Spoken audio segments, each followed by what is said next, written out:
Good day, everybody. This is Ratish Pandey, and I'm Action Coach. And along with me is Ankit Jaipuria, a serial entrepreneur, if I may, in the startup domain, in the tech fashion industry, as he calls himself. But I'll let Ankit introduce himself. Ankit, over to you, and welcome. Thank you so much, Ratish. I am Ankit. I'm founder of a company called Zyod. It's a fashion manufacturing platform where we are building a two-sided marketplace, serving fashion brands globally and giving them a tech-enabled manufacturing design to delivery service. Great.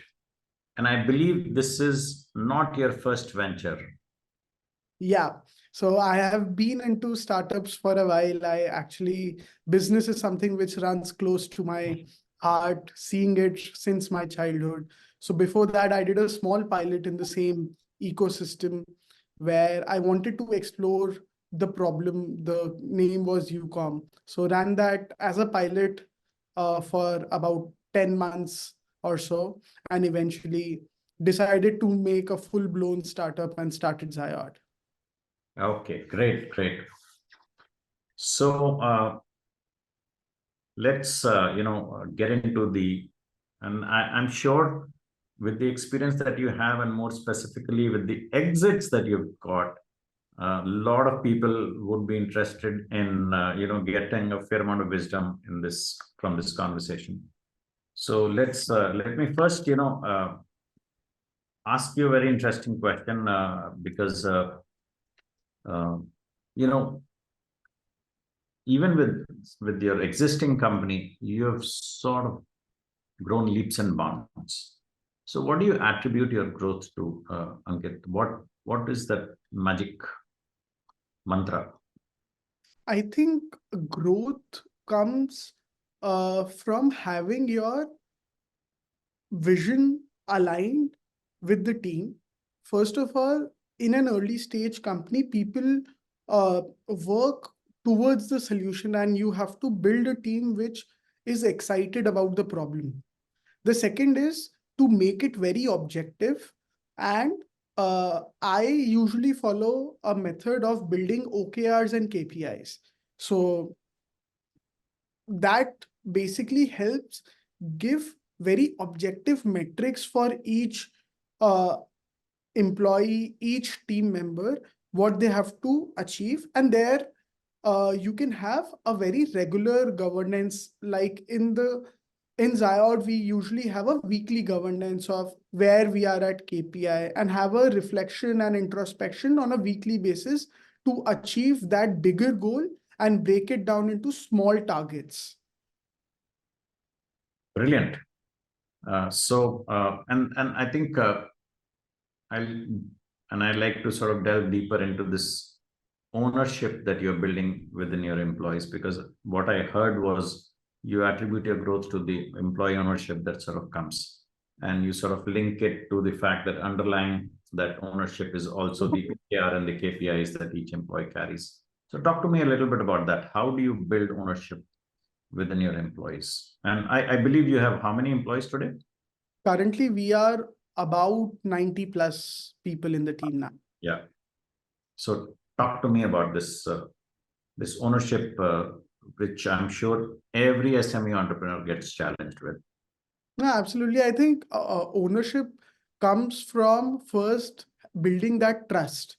I think what I have seen a major pitfall in many orgs, many companies that I have been part of, where people, especially reporting managers or people who are driving, they are still not having that trust towards any employee, any reportee to get that thing done. So I think their ownership comes from first being very clear in what your requirement is. Second, putting it with a deadline that this is the deadline that you want that objective to be completed by. Third, giving it to the right person. I think once these three aspects are covered, you having that trust that this has to be done, this will be done. And a good way to keep on driving this is to assign track improve.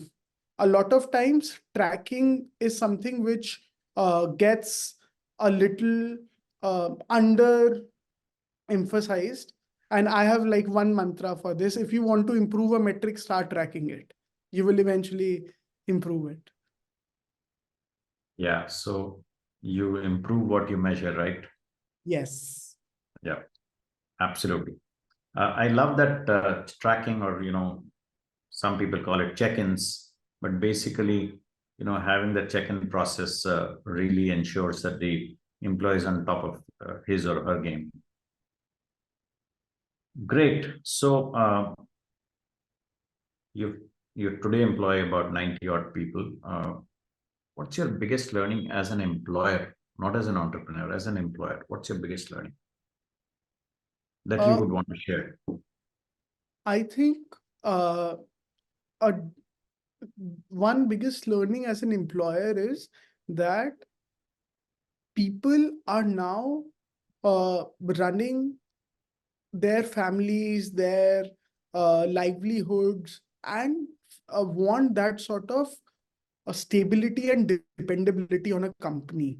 And as an employer, you have to ensure that you are able to pass on that uh, belongingness, not just professionally, but personally as well. I think tough empathy is something that I have uh, been learning as an employer, where you understand the problems that people are facing and also be very objective in making decisions.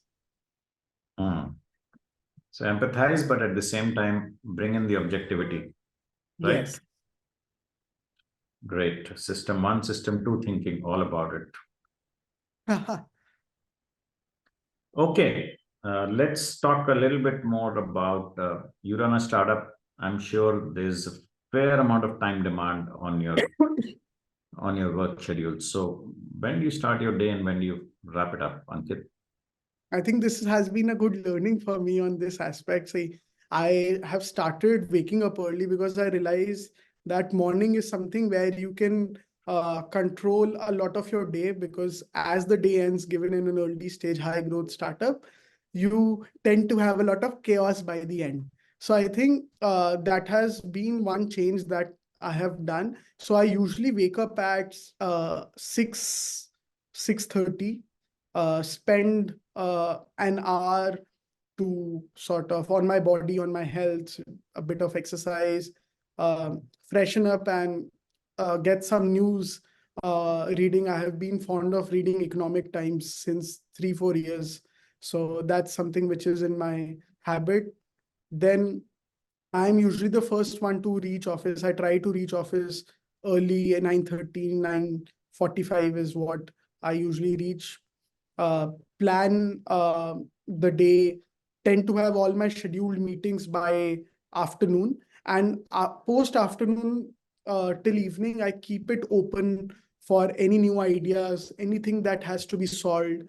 And evenings are usually to little bit introspect, spend a bit of time with friends and family, and get uh, talks other than fashion to keep me thinking outside the box as well. Correct. I think you just can't be just in your domain and in your industry. You need to sort of uh, figure out and keep your eyes and ears open as to what else is happening. Right? Yes. So good. Great. And I guess you've sort of pretty much laid it out well for yourself. And I must compliment you on, the morning schedule, because a lot of people say, right, if you start off your morning well, your day ends well. So great stuff, Ankit. Another interesting question, and this is about, people believe, hey, he's an entrepreneur, he's doing so well. But really, tell me, what are the misconceptions, one or two, that people have about running businesses? I So, think, yeah, I was too early to get onto that question, but I think, see, the major difference is there is a lot of, uh, I would say, things that I am not doing vis-a-vis having seeing my peers, given that I'm still early in my age, people are still having that uh, I would say freedom to shut down, let's say on weekends, on days where they are not having the right state of mind to work. I think that is one big thing that I have seen, that 24/7 I have to be on. Given that when you are at the top of the organization, there could be anyone and anything which could come to you to get the decision or things to be resolved for. And I think that is by far the biggest sort of change that I have seen, where I am mentally active on duty all the time. I might not be working, but if I get a call or a ring, I'm available and I can switch my brains to go for work. Yeah. So I love that thought, mentally active all the time, with your antennas up as to what is happening in the business. Yeah. Okay. You know, let me ask you another question, which is about people, because I believe a lot of success you found with having those 90 plus people who are great, great, following the vision that you've laid out for them. So what qualities would you, one or two that you would want to talk about, that would really foster this positivity in the organization within the employees? I think one is that there should be a sense of trust and dependability in the organization, not just in a team scenario, let's say a manager or a reportee, but also cross-functional teams, where that trust is very important, where you have given any work, and in any organization, there is functional dependency. Marketing is, sales is dependent on marketing, customer experience is dependent on fulfillment or delivery in my scenario. So Yeah. cross-functional trust is one of the most important things that you have to nurture and build. The simple solution to do it is having clear accountability defined and then trusting the team to do it. I think second is, especially from a startup point of view, see, it's a very high growth stage where the pressure is a lot. So you should have regular open forums where people feel connected to the overall vision, overall culture of the organization.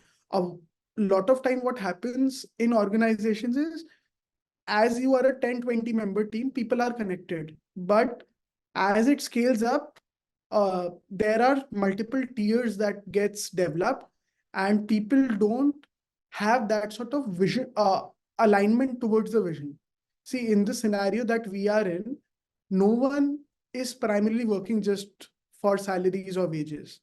People want purpose, especially the Gen Z crowd that has been coming in. And as an organization, the second most important thing that I feel is to build that vision, build that culture towards a purpose that is bigger than all of us. Well said.